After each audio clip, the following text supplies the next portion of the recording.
මේ තියෙන්නේ ඔයාගේ හાર્ට් එකට ආදරය කරන අංක 1 සුපිරි කෑමක්. ඇවකාඩෝ නැත්තම් අලි පෙර. අලි ගැට පෙර කියලා කියනවා නේද? හැබැයි ගැට නම් කන්න බෑ. ඉදුණාම තමයි රස. ඇවකාඩෝ වල ෆැට්ස් ගොඩක් තියෙනවා. හැබැයි මේවා හිතකර ෆැට්ස්. මේවට කියන්නේ මොනෝ අන්සැචුරේටඩ් ෆැට්ස් කියලා. මේක අපේ හાર્ට් එකට හෙල්ප් කරන්නේ අපේ ශරීරයේ තියෙන අහිතකර කොලෙස්ටරෝල් අඩු කරලා හිතකර කොලෙස්ටරෝල් ප්‍රමාණය වැඩි කිරීම මගින්. ඒ වගේම මේකේ ගොඩක් තියෙනවා පොටෑසියම්, විටමින් C සහ විශේෂයෙන්ම ඇන්ටිඔක්සිඩන්ට්ස්. ඒවා අපිට හෙල්ප් වෙනවා අපේ බ්‍රේන් ෆන්ක්ෂන් එක සහ ඇස් පෙනීම වැඩි කරන්න. අපි බහුතරයක් කරන්නේ අලිපෙර ගෙඩියක් අරගෙන මේකට සීනි දාලා කන එකනේ. සීනි ඔයාගේ ශරීරයට අහිතකරයි කියලා මම අමුතුවෙන් කියලා දෙන්න ඕනේ නැහැ.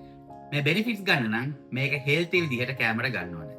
අද මම කියලා දෙන්න යන්නේ ඒ වගේ හෙල්ති ඇවකාඩෝ රෙසිපි එකක්. මේකට මෙහෙ බ්‍රෙක්ෆාස්ට් බාර්ස් වල කියන්නේ ස්මෑෂ්ඩ් ඇවකාඩෝ on toast කියලා. නම ටිකක් කොම්ප්ලෙක්ස් වුණාට මේක හදන හැටි බොහොම සරලයි. මම කරේ ඇවකාඩෝ අරගෙන ඒකට මෙන්න මේ ටික මික්ස් කරගත්තා. lemon, sea salt, extra virgin olive oil, මේක නැත්තම් පොල් තෙල් ගන්න පුළුවන් කිසි ප්‍රශ්නයක් නැහැ. සහ paprika. paprika නැත්තම් මිරිස් කුඩු හෝ මිරිස් කෑලි ගන්න පුළුවන්. ඊටත් වඩා රසයි ඇත්තටම. ඊළඟට කොරියන්ඩර් ටිකක් ඇඩ් කරගත්තා.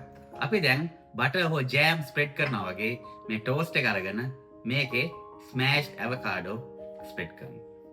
දැන් අපි කාලා මේක රස බලමු. රසයි. බටර් වගේමයි. හැබැයි ඊට වඩා හුඟක් රසයි.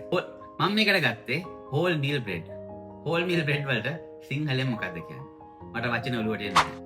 ඒ වගේම ඔයා දැනන් හිටියද ඇවකාඩෝ කොච්චර ගහේ තිබුණත් ඉදෙන්නේ නැහැ කියලා. ඒක ඉදෙන්නේ ගහෙන් කඩාගත්තට පස්සේ. ඔයා මේක කලින් දැනගෙන හිටියා නම් yes කියලා පහලින් කමෙන්ට් කරන්න.